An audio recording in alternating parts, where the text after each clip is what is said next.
Gece sensiz yüreğim gülsüz, bilyen yar senim ağlayan mensiz. Ağlasam da sessiz, duyan sözsüz.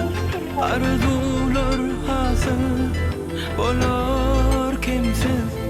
Gece sensiz dertler sonsuz, bilyen can senim ağlayan mensiz. Ağlasam da sessiz, duyan sözsüz.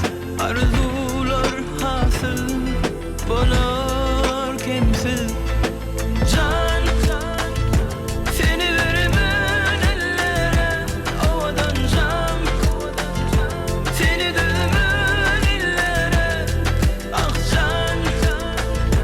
Seni vermem ellere, ovadan can. Seni dövmem illere.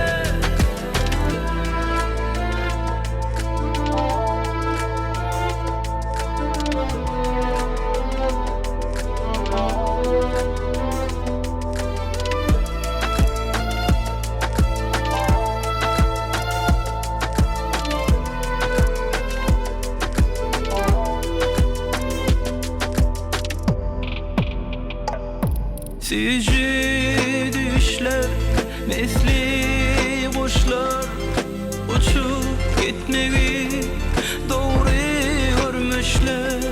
Yine akşam düşse yalnızlık başlar.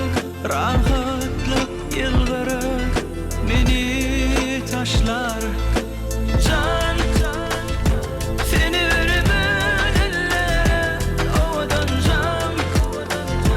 Seni dövmem illere, ah can. Seni vermem ellere, ovadan can. Seni dövmem illere.